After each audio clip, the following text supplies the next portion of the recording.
Hurry up, Kevin. Are you late for school? Dad, have you seen my bag? It's in the car. Where are you going now? Got my dinner tickets.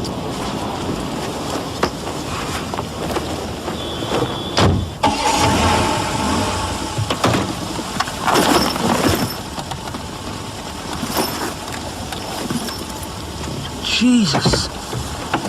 Where did he get this? It's just a replica. Smith & Wesson Model 10 and a police revolver. It looks quite realistic. It's too bloody realistic, if you ask me, Kevin. Do you know what people have these for? I don't know. To scare people. You can say goodbye to this. Dad, it's not mine. Terry Johnson gave it to me. I swapped him Super Mario. I do not want to know. Now shut the door and get your belt on. I haven't got all day.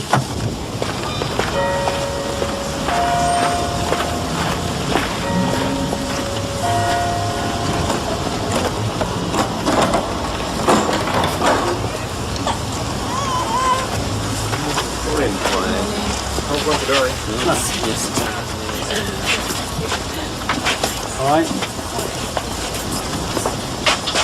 Good morning, Sergeant Martin. What's good about it? My day off, and it started with me having car problems.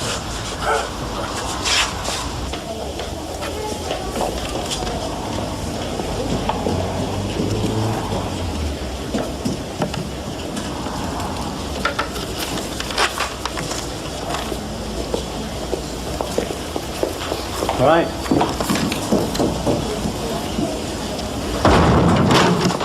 Everybody back!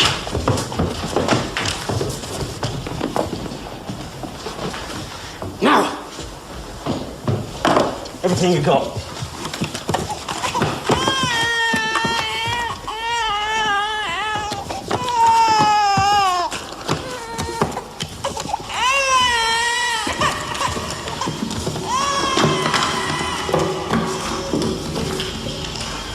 Drop the guns!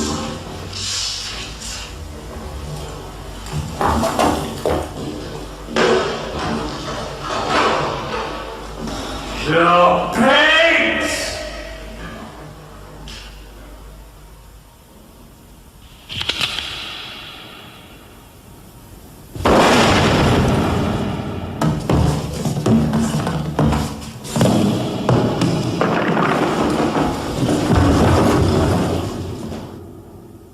It was just after 9:30 last Monday when the two gunmen burst into the Wessex National Bank in the small town of Kings Markham. Detective Sergeant Caleb Martin was shot dead as he attempted to stop the raid. He was off duty at the time. Pictures from the bank's security cameras have been used to make these photo fits of his killers. Caleb Martin. No wonder you prefer to be called Martin. I always thought what a poor piece of psychology it was on Shakespeare's part when he said, "The evil that men do lives after them. The good is often interred with their bones." It's the good things we remember. One would hope so. Martin was a good man. It makes me so bloody angry I can hardly see out of my eyes to think of that kid shooting him down in cold blood. Who's next? Michelle Weaver. Right. Well, like I said, I was mainly worried for my baby. Did you notice anything peculiar or strange about the boy who shot Sergeant Martin? I remember his face as he turned towards us. It was like he was drugged. Not all there. Go on. Then he pointed that gun at us. It almost looked like a toy. A toy? I've never seen a gun like it. Mind you, I've never seen a gun before, not a real one. Then what? Then he fired and dropped the gun as he ran out to the bank. You say you dropped the gun? Yes. Like some kind of mafia assassin. You remember in The Godfather? Oh, yes. Are you sure you dropped them? I saw it skid across the floor. Well, at least I think so. It's difficult to remember.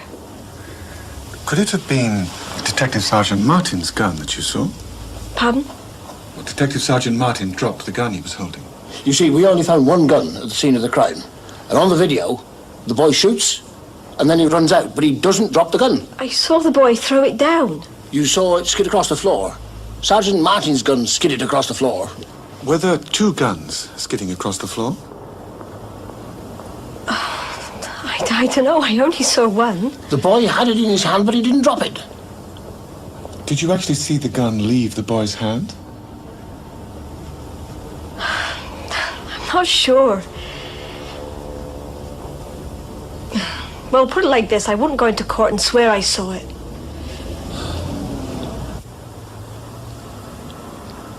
There are two cameras. From this angle, we see the tills. They come in. The boys put the gun down. He picks the gun up.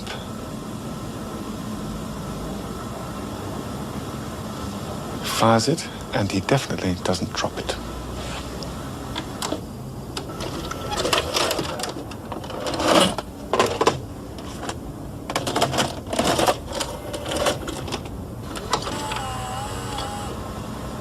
Front door of the bank.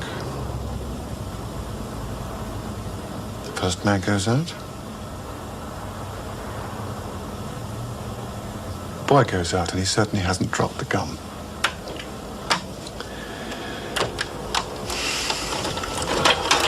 We know exactly what they look like, and yet no one knows who they are. They have no records, nothing.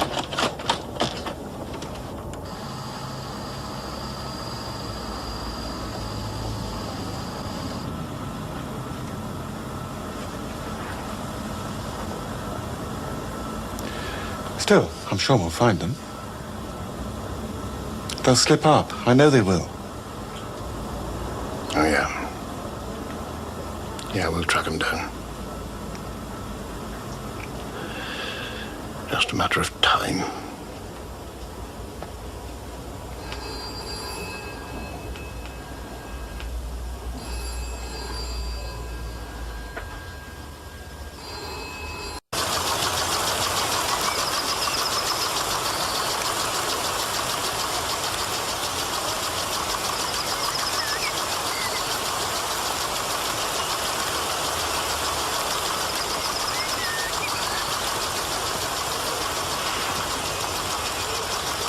Dad? Sheila! Are we too early? There's hardly any traffic. Never too early for me, darling. Come on, he's waiting inside. Right.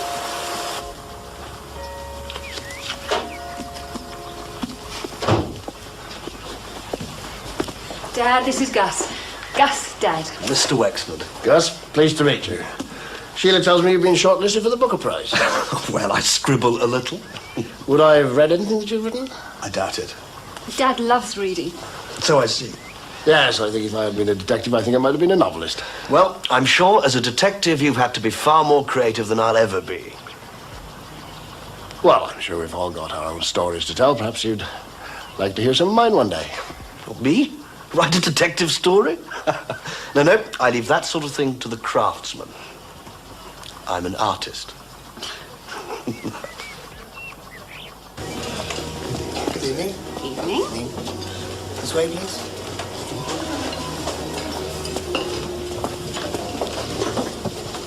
Good grief. What's this? Where do you want to sit, Gus? I shall sit here. Where I can see the circus.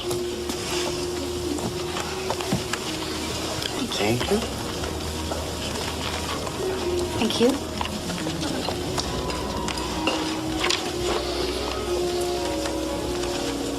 Incredible. What's that, darling? No fewer than 8 women in this room are wearing pearls around their necks. Well, everybody wears them here.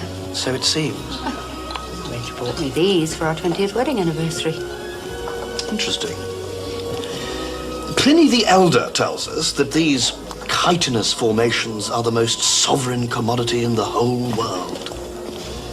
I always think they look so grown up.